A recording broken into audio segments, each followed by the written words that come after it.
ఆదిలాబాద్ జిల్లా కేంద్రంలో Congress party number 1 మారింది. ఇటీవల లోక్సభ ఎన్నికల్లో ఆదిలాబాద్ మున్సిపాలిటీలో 1,00,000 ఓట్ల పోల్ కాగా అందులో కాంగ్రెస్ పార్టీ చరిత్రలో తొలిసారి 45,457 ఓట్లు సాధించి తిరుగులేని దమ్ము చూపింది. కాంగ్రెస్ జోరుకు బీజేపీ వెనుకబడిపోగా మాజీ ఎమ్మెల్యే జోగు రామన్న సారథ్యంలోని బీఆర్ఎస్ పూర్తిగా అస్త్ర సన్యాసం చేసింది. దశాబ్దాలుగా రాజకీయాలను శాసిస్తున్న పాయల్ శంకర్ జోగు రామన్నల ఆధిపత్యానికి గండి కొట్టి ఆదిలాబాద్ పట్టణంలో కాంగ్రెస్ పార్టీని కంది శ్రీనివాసరెడ్డి నెంబర్ 1గా నిలిపారు. 6 మాసాల క్రితం అసెంబ్లీ ఎన్నికల్లో గణనీయంగా ఓట్లు సాధించలేకపోయిన పట్టుదలతో పార్టీ బలోపేతానికి కృషి చేశారు. ప్రజల్లో నాయకుల్లో విశ్వాసం పెంచారు. ఆదిలాబాద్లో సరికొత్త రాజకీయ మార్పుకు బీజం వేశారు. మున్సిపాలిటీలో కాంగ్రెస్కు 45,457 ఓట్లు రాగా బీజేపీకి 41,490 ఓట్లు వచ్చాయి. ఇక బీఆర్ఎస్కు 3,109 ఓట్లు మాత్రమే లభించాయి. బీజేపీపై కాంగ్రెస్ 4,000 ఓట్ల ఆధిక్యం సాధించింది.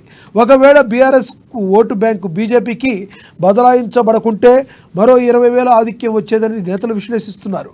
సేవా కార్యక్రమాలతో, పార్టీ కార్యక్రమాలతో, వ్యూహాలతో, చేరికలతో కంది శ్రీనివాసరెడ్డి ఆదిలాబాద్ పట్టణంలో కాంగ్రెస్ పార్టీని మరింత బలోపేతం చేయడంలో సఫలీకృతులయ్యారు.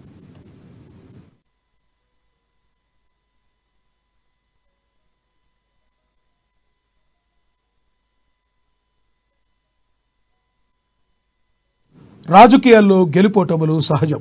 అసెంబ్లీ ఎన్నికలతో పోల్చుకుంటే బీఆర్ఎస్ మరింత దారుణంగా పతనమైంది.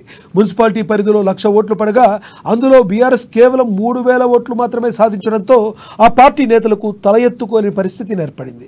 చాలా కేంద్రాల్లో పట్టుమని 10 ఓట్లు కూడా రాని పరిస్థితి తలెత్తింది. ఆ పార్టీ ఎమ్మెల్యేలు ప్రాతినిధ్యం వహిస్తున్న బోధ్, అసిఫాబాద్ నియోజకవర్గాల్లోనూ చాలా తక్కువ ఓట్లు నమోదు కావడంతో క్యాడర్ను మరింత నైరాశ్యంలోకి నెట్టివేసింది. ఇందుకు ఆ పార్టీ జిల్లా అధ్యక్షుడు మాజీ ఎమ్మెల్యే తీరే కారణమని ఆ పార్టీకి చెందిన నేతలు కొందరు తీవ్ర అసహనం వ్యక్తం చేస్తున్నట్టుగా తెలుస్తుంది.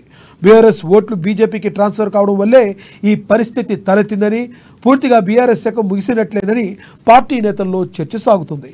ద్వితీయ శ్రేణి నేతలంతా పార్టీలో కొనసాగే పరిస్థితి లేదని, భవిష్యత్తు కానరావడం లేదని బాధపడుతూ పార్టీ మారాలని యోచిస్తున్నట్టుగా సమాచారం అందుతుంది. ఇక ఆదిలాబాద్ మున్సిపాలిటీలో వార్ వన్ సైడ్ కావడంతో రాబోయే ఎన్నికల్లో బల్దియా హస్తగతం కావడం ఖాయమని సంకేతం ప్రజల్లోకి వెళ్ళిపోయింది.